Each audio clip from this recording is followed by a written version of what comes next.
Proses produksi multimedia.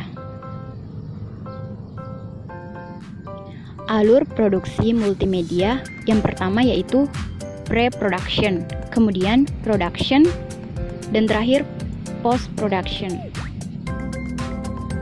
Pre-production merupakan proses penuangan ide atau proposal produk, perencanaan produk, perencanaan proses produksi, penyusunan dokumentasi, penyusunan tim, membangun prototipe, pengurusan hak cipta, dan penandatanganan kontrak serta pembiayaan.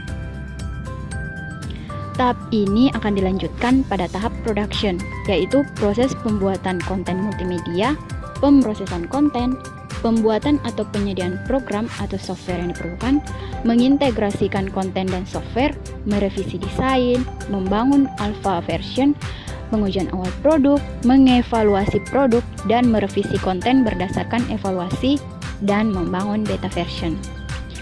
Tahap terakhir adalah post-production, yaitu proses pengujian beta version, mengevaluasi dan merevisi konten berdasarkan pada hasil pengujian versi beta, merilis golden master atau final project dari produk multimedia, dan menyimpan semua material yang dipakai dalam proses produksi.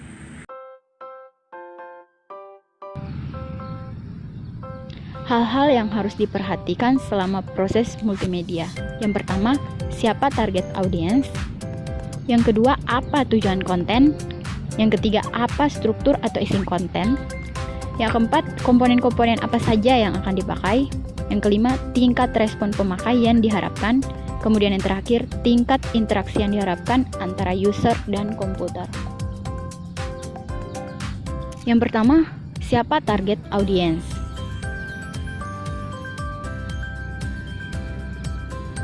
Kita harus tahu seberapa umur dan tingkat pendidikan, bagaimana gaya atau cara belajar, kemudian bagaimana kebutuhan dan harapan pemakai, kondisi etnik, gender, dan komposisi budaya, warna dan logo yang disukai, serta profil psikologis.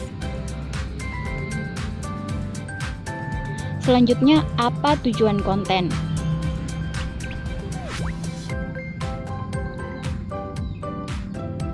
Apakah untuk presentasi, ataukah tutorial, ataukah konten interaktif?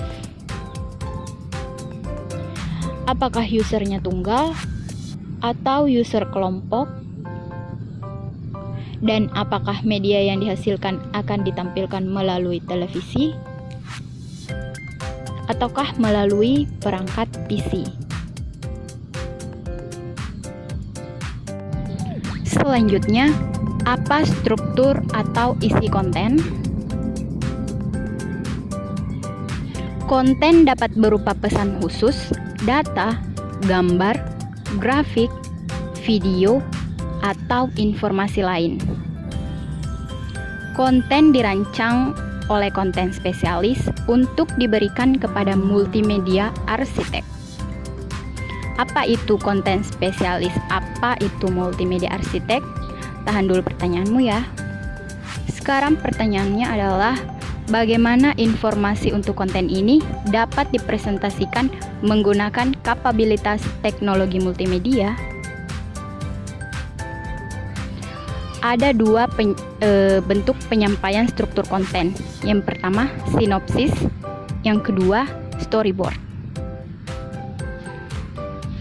Sinopsis adalah ringkasan atau garis besar naskah yang menggambarkan isi dari suatu konten multimedia. Sinopsis bisa jadi bertindak sebagai pembuka atau prolog, atau penutup atau epilog dari konten multimedia. Sinopsis dapat berupa gambaran umum dari konten multimedia yang akan dikembangkan. Dan sinopsis dapat berupa gambaran sederhana tentang urutan cerita dalam konten multimedia. Contoh sinopsis adalah sebagai berikut. Misalkan akan dibuat video iklan sayur organik, maka sinopsisnya adalah sebagai berikut.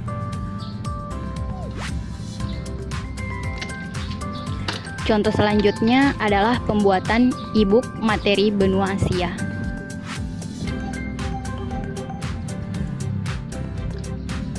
Selanjutnya, storyboard, yaitu visualisasi ide dari konten multimedia yang akan dibangun. Storyboard berguna untuk memberikan gambaran dari konten yang akan dihasilkan. Storyboard dapat berupa naskah yang dituang dalam gambar nyata dengan deskripsi singkat.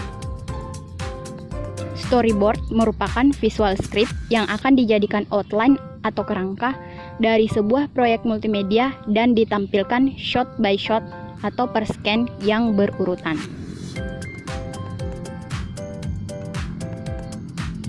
Misalkan pada video iklan sayur organik, terdapat beberapa scan. Misal scan pertama adalah petani sedang menanam sayur organik.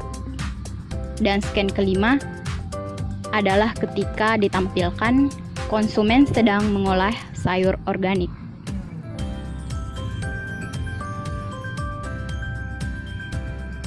Sedangkan contoh storyboard untuk pengembangan e-book adalah sebagai berikut.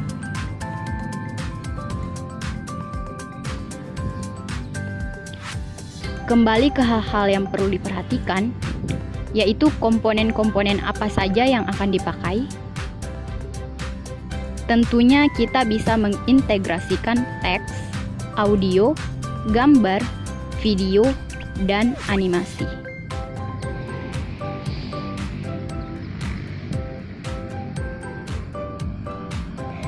Selanjutnya, tingkat respon pemakai yang diharapkan.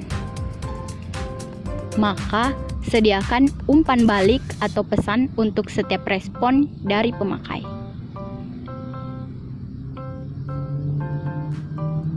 Dan seberapa tingkat interaksi yang diharapkan?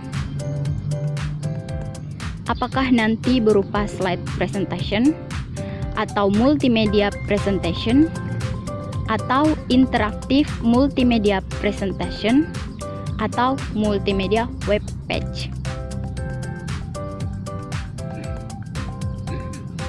Slide presentation merupakan presentasi linear atau berurutan, dikembangkan menggunakan teks, gambar atau clip art, dan foto. Dalam slide presentation ini tidak ada interaksi dengan pemakai dan tidak ada percabangan.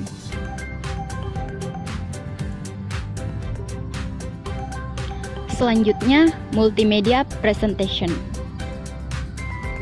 Dikembangkan dengan menggunakan teks, gambar atau clip art, suara, digitized video, animasi, atau foto.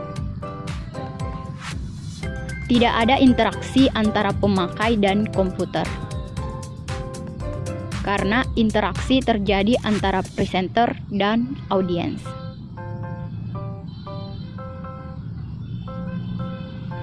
Yang ketiga, interactive multimedia presentation. Terjadi interaksi antara pemakai dan komputer yang berupa form data entry, pemilihan alternatif atau jawaban, atau lainnya. Interactive multimedia presentation dikembangkan dengan menggunakan teks, gambar atau clip art, suara, digitized video, animasi, atau foto. Dapat berformat kiosk, training program, atau education program.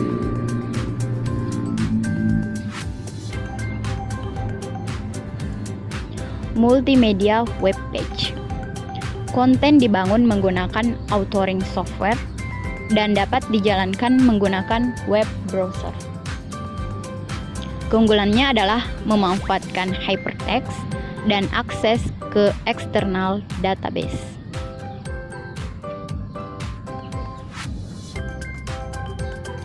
Siapa saja sumber daya manusia yang terlibat dalam produksi multimedia?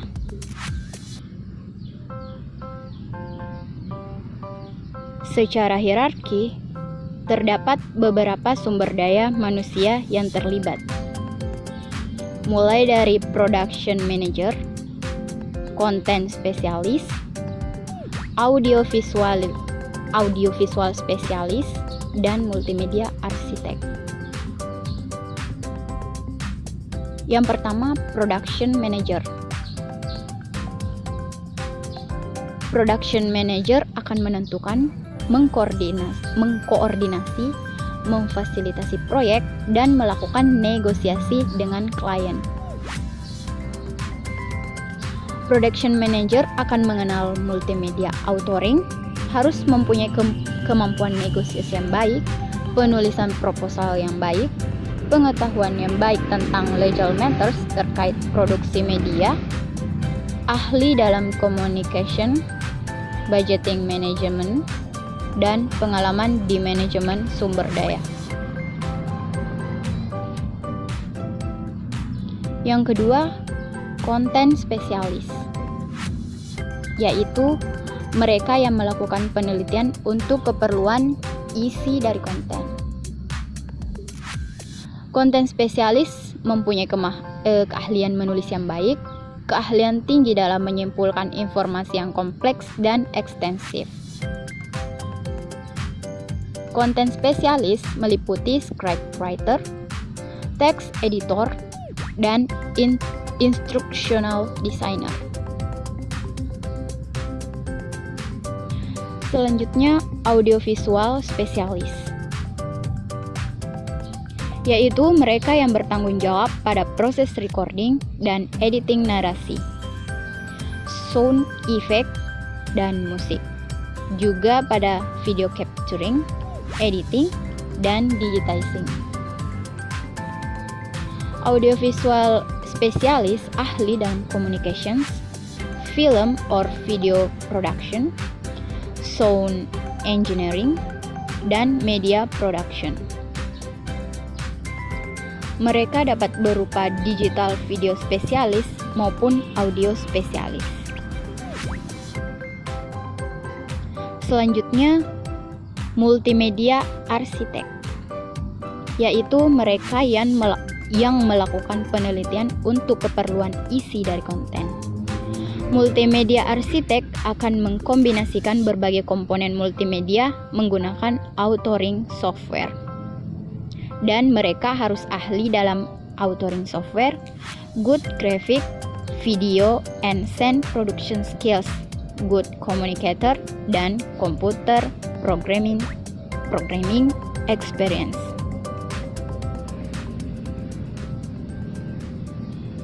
Terima kasih.